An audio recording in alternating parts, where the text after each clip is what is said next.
York. Right now, they're working around the clock to bring urgent relief to the people of Israel. More information on how to help at uja.nyc. It's WNYC. Good evening to you. Stay with us. Marketplace is coming your way next in just a moment. We'll have more All Things Considered for you at 7 p.m. It's currently 46 degrees. Clear skies right now in Manhattan, low around 42 tonight, high of about 52 tomorrow. It's WNYC at 6:30. Support for WNYC comes from the New York Phil, presenting holiday traditions throughout December, like Handel's Messiah and Holiday Brass, plus Marvel Studios' Black Panther in concert, an event combining film and orchestra. Tickets at nyphil.org/holidays. This is WNYC 93.9 FM and AM 820, NPR News and the New York Conversation.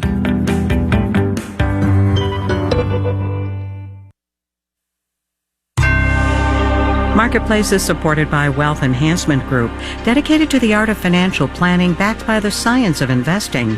WealthEnhancement.com. All right, so here's a thought. Let's make the labor market boring again. How about that? From American Public Media, this is Marketplace.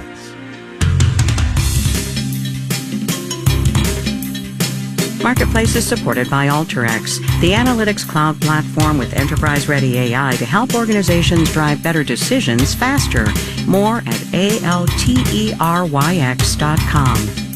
And by Charles Schwab.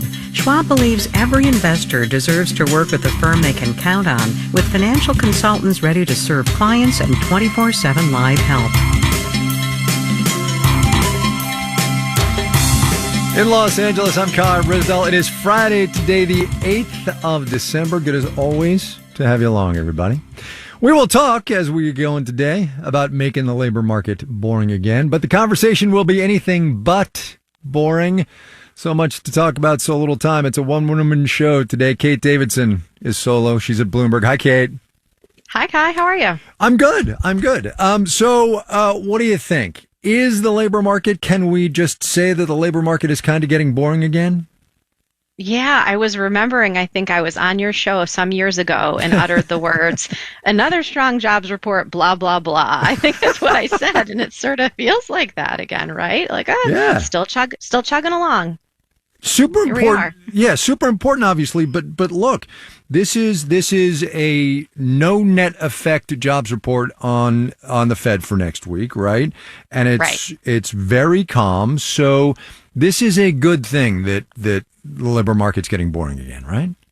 For sure, yes. Okay. I mean, all kidding aside, it was a strong report, and it is what I think Fed officials want to see, right? It will give them some. I think it will kind of keep them in their current posture, which is, look, we have room to be patient. There's no need necessarily to hike again. We're not eager to hike again, but we're not worried about where things are. We're not worried about the labor market. This is clearly a strong labor market. The unemployment rate went down, participation rate went up. That's a good thing. More people coming into the labor market, stronger wage growth, but not too crazy. A pickup in hours worked. So this isn't going to worry them about. There was some chatter a couple months ago about like a reacceleration in the economy. And I don't think this is going to set off any alarm bells, but it's going to make them feel like, okay, the labor market anyway can withstand the high rates that we have going on right now. Okay, so all of that said, and with the understanding that, we've seen this before historically, that the Fed, eases off and then inflation picks back up. But as it sits right now, what's left for the Fed to do? This is one of those classic, don't do something, just sit there kind of moments.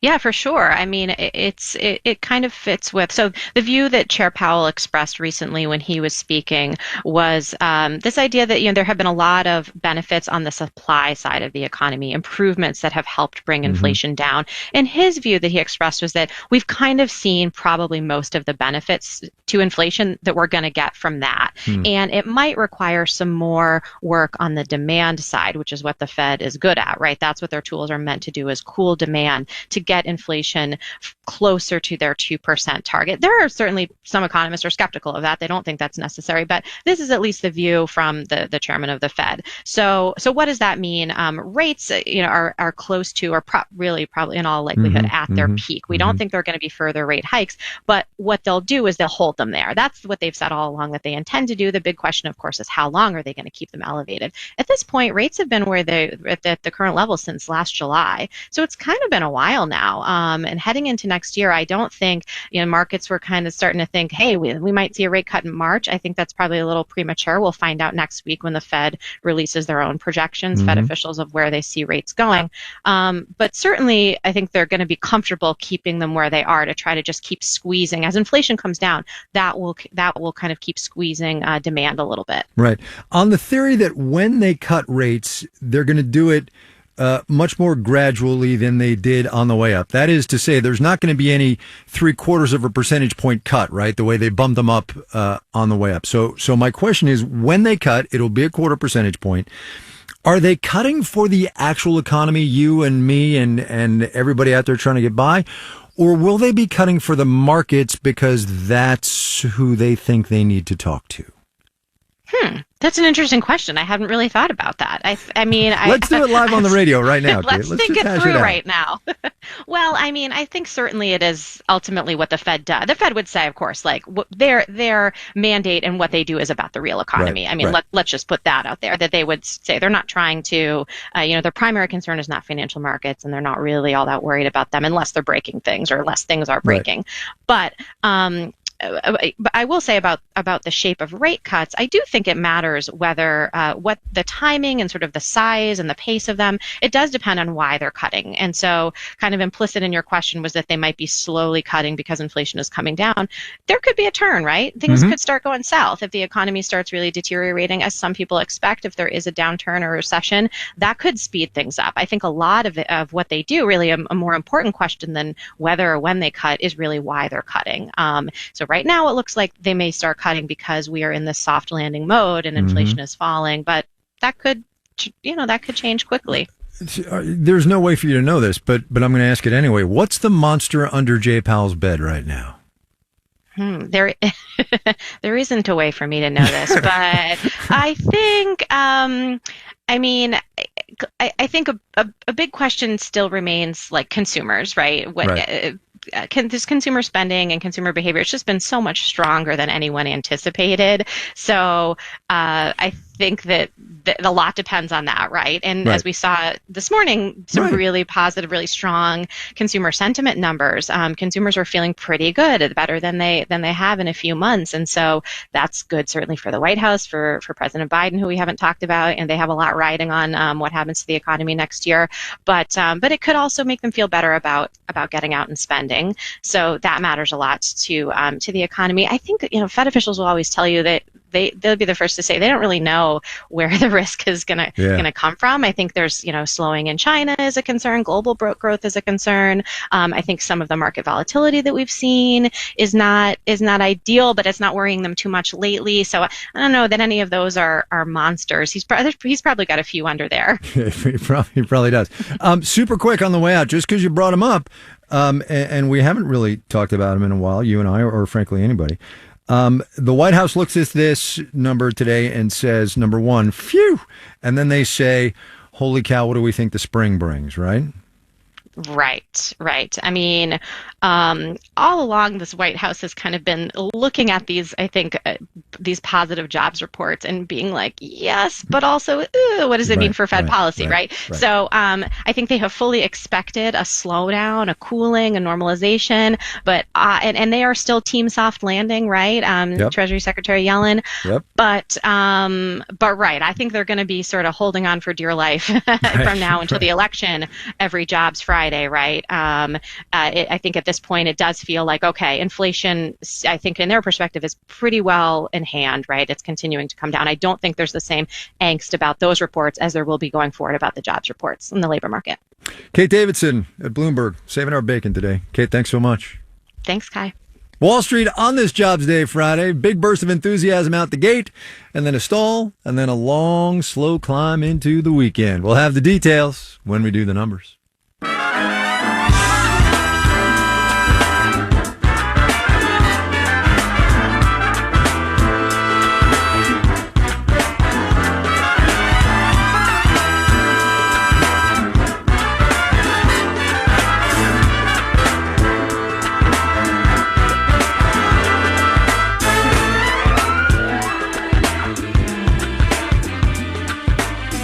All right, one more nugget from this morning's jobs report. Looking at one specific part of the labor force, people who are working part-time who want to go full-time but can't or aren't for economic reasons, which is Labor Department speak for business conditions that prevent those people from getting all the hours they want and or need. This month, that number declined by about 300,000 people. So we had Marketplace's Elizabeth Troval untangle what that can tell us about today's job market. It's been a year of rate hikes and some slowing in the economy. Yet UT Austin's Dan Hammermesh says part-time workers looking for full-time jobs are finding them, with less than 4 million still looking. This number is now as low as it was a year ago, and it dropped substantially compared to the last 3 months. So this is a very good sign. It's one of the indicators that makes this a Goldilocks jobs report. It's not too strong and not too weak. It's just right. Though part-time employment may not be top of mind for the Fed, Morning Consult economist Jesse Wheeler says it's another green flag. The share of workers who are part-time for economic reasons right now is historically low at 2.5%, and it's only been that low one other time back in 2001. He says workers in leisure and hospitality and wholesale and retail trade, who are more likely to be involuntarily part-time, have been finding full-time work. And the Economic Policy Institute's Elise Gold says that can make a meaningful difference in how much money they have to spend and how they can provide for themselves and their families. it also can mean people are finding better suited full-time jobs, since part-time work can be a bit of a placeholder while people reassess their careers, says Liz Wilkie with payroll firm Gusto. If you're part-time but would prefer a full-time job, that doesn't necessarily mean that you'll take any full-time job, right? So part-time workers might be working part-time for something that's fine while they wait, right, for something that's really a good fit. Though some are forced into part-time work to make ends meet, Ernest Lewis III with Houston Social Services nonprofit Baker Ripley says others are taking part-time jobs to get their foot in the door in particular career paths and fields as well. He says in his recent economic development work, he's especially seeing this in retail and banking. I'm Elizabeth Troval for Marketplace.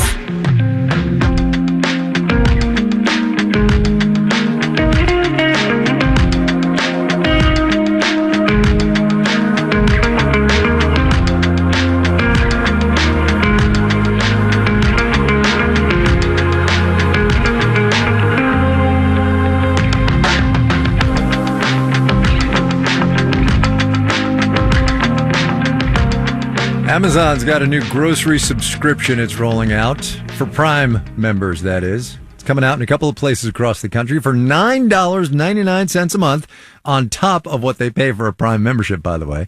Shoppers in Denver, Sacramento, and Columbus can get unlimited free grocery delivery from either Amazon Fresh or Whole Foods, $35 minimum order. This is the latest in a bunch of changes the company's made to its fresh food businesses as it tries to take yet a bigger bite out of the $800 billion a year grocery market. Marketplace's Megan McCarty-Carino has that one. Amazon has been in the grocery game since 2007, but it really stepped up efforts in recent years, buying Whole Foods in 2017 and opening Amazon Fresh stores in 2020. They want to be the everything store, and you can't be the everything store if you don't sell the goods that people buy most frequently. Someplace that you'll turn maybe every single day.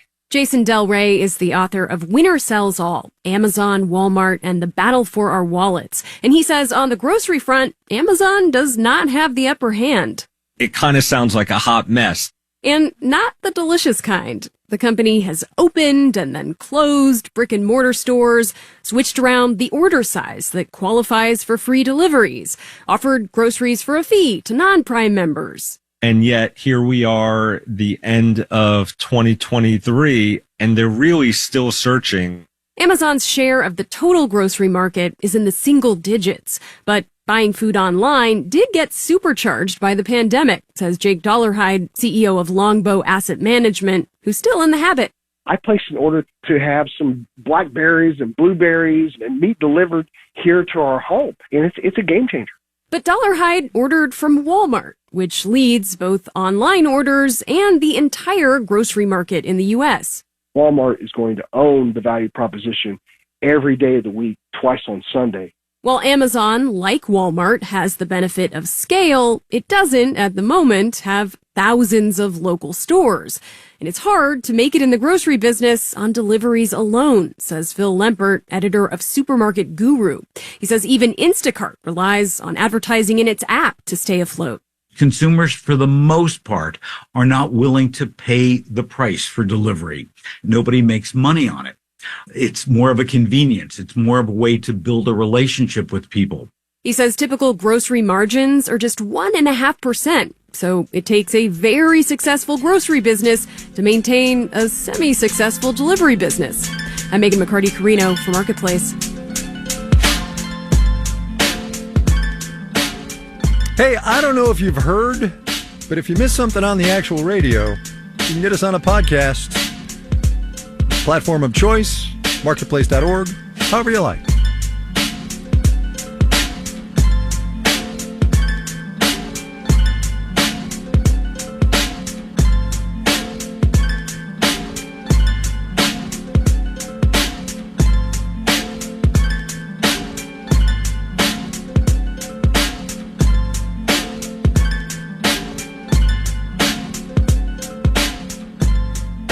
Coming up. We have seen a huge push of retirees coming back into the workforce. Yeah, looking forward to that second retirement, I'll bet. First, though, let's do the numbers. All right, on this Friday, the Dow Industrials picked up 130 points, 0.4%, closed at 36,247. The Nasdaq up 63 points, almost 0.5%, 14,403. The S&P 500 inched up 18 points, that is 0.4%, 46 and 4 there. For the week, the Dow almost completely flat. The Nasdaq increased 0.7%. The S&P 500 added 0.2%. Megan McCarty-Carino was just telling us about the state of grocery delivery with Amazon doing what it is going to do. Amazon shares up 0.4% today. Instacart climbed 3%. Walmart and Kroger, also big players in the grocery delivery world. Walmart down 1%. Kroger off about 0.5%. Starbucks said it's going to resume talks with union leaders in January. It's been about 2 years since some baristas started organizing for a contract. Employees have since voted to unionize at more than 370 locations of that coffee store. Starbucks shares frothed up about 0.2% today. Bond prices went down. The yield on the 10-year T-note in a rare move the last 10 days, 2 weeks or so, up 4.22%. You're listening to Marketplace. Marketplace is supported by Wealth Enhancement Group, dedicated to the art of financial planning, backed by the science of investing to meet clients' specific goals. Because one size does not fit all, especially for retirement. WealthEnhancement.com. And by Cornerstone, whose AI-powered talent experience platform helps organizations unite tech, data, and content to unlock the potential of their future-ready workforce. Learn more at CSOD.com.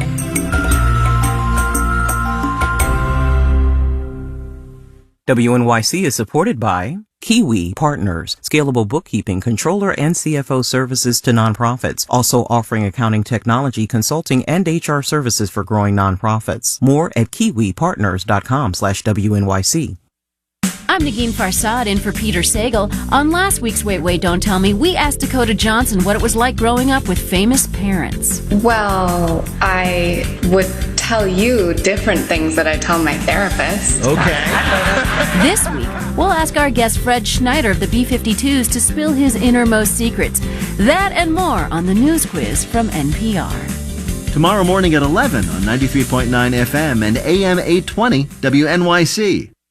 You're listening to Marketplace on WNYC. In the 7 o'clock hour of All Things Considered, the international community, including the U.S., are taking Venezuela's threat to annex neighboring Guyana seriously.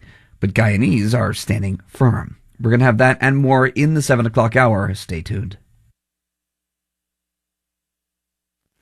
This is Marketplace. I'm Kai Risdall. President Biden's on a West Coast swing, Los Angeles this weekend for some fundraising and campaign work. A stop today, though, in Las Vegas, where, among other things, there's going to be an announcement of more than $8 billion for passenger rail projects across the country. Among them, a high-speed line between Vegas and Southern California. High-speed rail has been getting a whole lot of love globally as a climate-saving alternative to flying. There are thousands of miles of HSR crisscrossing Europe and Asia. Stateside, though, outside the rail-friendly Northeast Corridor? Not really so much. We asked Marketplace's Stephanie Hughes to find out why. Rick Harnish sounds almost reverent when he talks about high-speed rail. Makes sense. He leads the High Speed Rail Alliance, an advocacy group. Today in China, you could go the distance of Chicago to New York in 4.5 hours. That's about 700 miles. And if you take Amtrak between those cities, the journey will be at least 5 times as long. One reason trains can't zip along that route is that in most of the country, Amtrak doesn't own the actual track. Robert Puentes leads the Eno Center for Transportation. It's mostly owned by the freight rail companies who have their own businesses to run, have their own freight to deliver. And who require passenger trains to share their tracks with freight trains, which are decidedly not high speed. Puentes says in order to have high-speed passenger rail, we need to build dedicated track for it. And that's not really something we're used to doing. We don't necessarily have the workforce. We don't have the project managers. We don't have the political apparatus, right? So all that kind of has to be done from scratch. It's also incredibly expensive. Take the line that's aiming to connect Los Angeles and San Francisco. It'll involve tunneling through mountains. The Urban Institute's Yona Freemark says, yeah, the project received more than $3 billion this week from the feds. Which may sound like a lot of money, but the project as a whole to connect Los Angeles and San Francisco is going to cost more than $100 billion to build. So this is just, frankly, a drop in the bucket when it comes to the overall project costs. And it's not clear where all of that money is going to come from. Freemark says another challenge is that getting those rail lines from planning to completion requires decades of political will. In order to ensure that projects that we're planning now actually get built, you need to have political consensus in favor of these investments over time. He says it's not enough to have presidents and governors in favor of high-speed trains today. They need to be in favor for many administrations into the future. I'm Stephanie Hughes for Marketplace.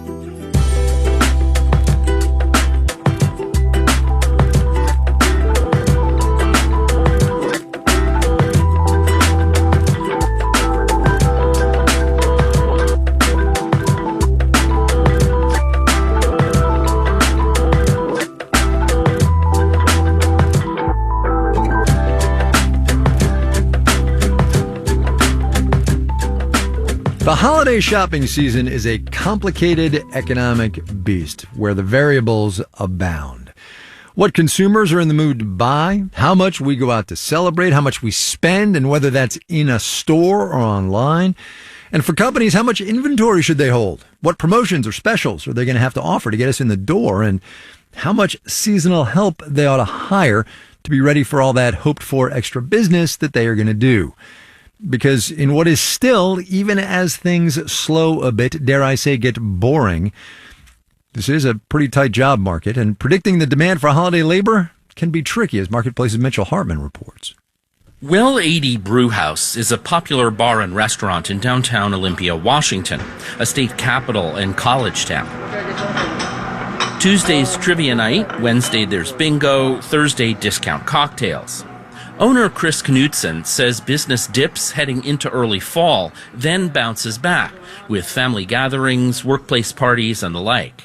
We're definitely picking up, and usually it's pretty busy post-Thanksgiving through the holidays and then the New Year. I've been talking to Knutson since the post-pandemic boom packed the place a couple years ago. We're a little bit down this year from where we were last year, but not a ton, maybe 5% or so. He also says while the labor market's still pretty tight, it's not as hard to hire kitchen and wait staff now. We aren't scrambling every day to try and find somebody to fill a shift. We do have some college kids that will come back and work for us through the holidays because they're on break. Overall, we're doing okay, and we're having to pinch a little bit with labor and just make sure we're being wise with that sort of thing. That sense of caution characterizes the holiday seasonal labor market nationwide. Jared Doyle is a senior VP at staffing and recruitment firm Manpower Group. Hiring demand decreased in all selected functions in November, down this year so far compared to last year. That's across retail, hospitality. Both sectors were down about 10% from January to November compared to 2022. But Doyle thinks companies are also hiring smarter this year. Hiring much earlier, we saw that in Q2 into Q3. It still is taking far longer to fill roles than it did pre-pandemic. And so companies are not waiting for last minute. But they have been waiting for consumers to reveal themselves and show how eager they are to shop and spend, says Andy Challenger at outplacement firm Challenger Gray and Christmas, which tracks seasonal hiring. Every signal that we got coming into the season was just uncertainty from retailers. They really did not know what was going to happen. As a result, they didn't rush to ramp up their holiday hiring. Challenger says in October, retail hiring was up 3% from a year ago, but warehouse and transportation hiring was down 27%. And major retailers announced the lowest hiring plans in a decade. We saw so few announcements from companies coming into the season because they were so uncertain. It may indicate what that experience is going to be like for consumers if they're going to be spending long times in lines for stores that are understaffed to get presents delivered on time. Meanwhile, it's not proving quite as financially challenging to hire workers this year, says Haley Dam, VP of Midwest Operations at staffing agency Adecco. Last year around this time, there was a huge run on the wage, right? And it was the only thing we were talking about. Dam, who started with the firm a decade ago as a temp, says this year job seekers want more than just higher wages. We do have a group of seasonal employees come back to us year after year. Although being competitive in your wage is important, they want to see things like accessibility to benefits. Are they getting a full-time schedule even? Dam says in the past, older workers and retirees were a crucial component of the temporary seasonal workforce, allowing retailers to staff up for the holiday rush. She says that well dried up in the pandemic. Many of them did capitalize on some of those early retirement opportunities or simply did not feel safe going to work at the time. And now that we're a little more stable, we have seen a huge push of retirees coming back into the workforce. While workers 55 and older still haven't returned to their pre-pandemic level of labor force participation, they are slowly catching up. I'm Mitchell Hartman for Marketplace.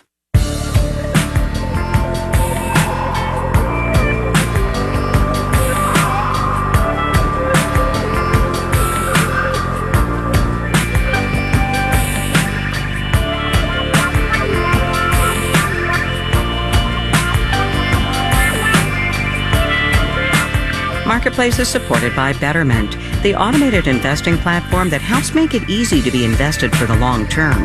Learn more at Betterment.com. Investing involves risk. And by Pi Insurance, helping small businesses thrive with commercial insurance designed to be as easy as pie, so you can get back to business. Learn more from your agent or at iwantpie.com. This final note on the way out today, a day late on this one, but it's important, so I wanted to make sure that we did get back to it. You might have seen on Wednesday, I think it was, the National Retail Federation retracted a claim it made earlier this year that organized retail crime accounted for nearly half of all shrinkage. That is, inventory losses, whatever the reason. You remember all those big retailers closing stores, listing organized theft among the reasons? Well, back in September, we had Nicole Lewis from the Marshall Project on to talk about retail theft and what the data actually says. What I found was that the main information that we have about retail theft ostensibly increasing actually comes from a lobbyist company, right? A retail lobbying firm that says retail crime is up. It costs us $90 billion a year. It's a big issue and we need sort of stiffer sentences in order to deal with it. But when I dug deep into their report, what I found was that retail theft, by their own accounting, has remained stable from 2016 to about 2022. So even their own numbers don't give us a sense that the problem is increasing. Nicole Lewis there on this program back in September. She's from the Marshall Project. And with that, farewell. Our theme music was composed by B.J. Liederman. Marketplace's executive producer is Nancy Fargali. Donna Tam is the executive editor. Neil Scarborough is vice president and general manager. I'm Kai Risdell. Have a great weekend, everybody. We will see you again on Monday.